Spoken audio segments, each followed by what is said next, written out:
तो numerical number दूसरा क्या है, एक वस्तु जिसका द्रव्यमान 1 kg है 10 मीटर सेकंड इनवर्स के वेग से एक सीधी रेखा में चलते हुए विराम अवस्था में रखे 5 kg द्रव्यमान की एक लकड़ी के गुटके से। तो ध्यान रखना है यहाँ पे दो वस्तु हैं, एक वस्तु जिसका द्रव्यमान 1 kg है तथा दूसरी वस्तु जिसका द्रव्यमान क्या है 5 kg, ठीक है ना। दो वस्तु हैं जिनका द्रव्यमान अलग अलग है।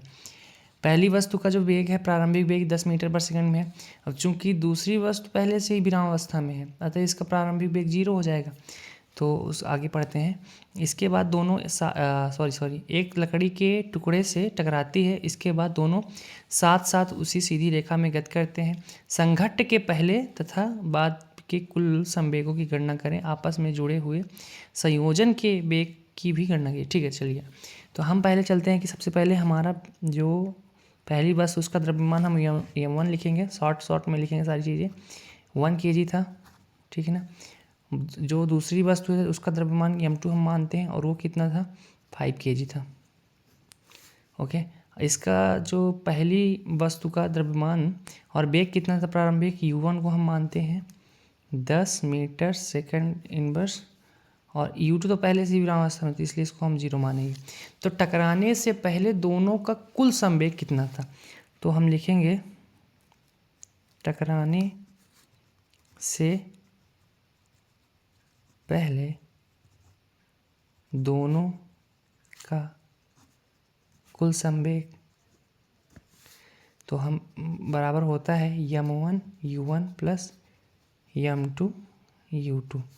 चलिए इसको सॉल्व करते हैं। 1 × 10 प्लस 5 × 0 तो इक्वल टू कितना है 10 किलोग्राम मीटर पर सेकंड, ठीक है ना।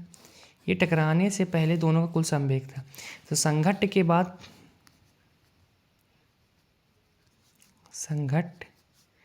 के बाद कुल संवेग क्या होगा, अकॉर्डिंग टू संवेग संरक्षण नियम, जो भी संवेग संरक्षण का नियम है उसके हिसाब से संघट्ट के बाद भी उनका संवेग बराबर ही होगा। तो 10 किलोग्राम मीटर पर सेकंड ही होगा।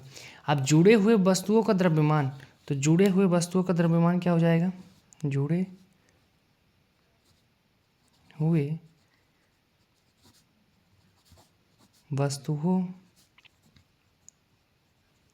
का द्रव्यमान बराबर कितना हो जाएगा m1 प्लस m2। तो m1 1 + 5 बराबर कितना हो जाएगा 6 हो जाएगा, ठीक है ना। यदि संयोजन वेग भी हो, हम मानते हैं यदि संयोजन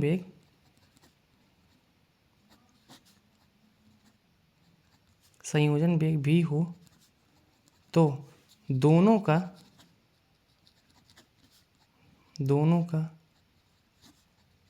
कुल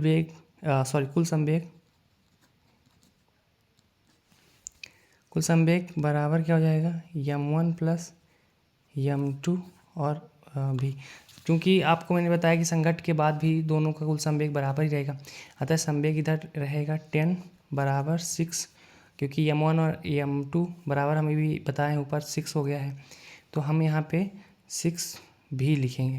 अब इसको सॉल्व करेंगे, v का वैल्यू निकालेंगे तो v बराबर कितना आएगा 10/6।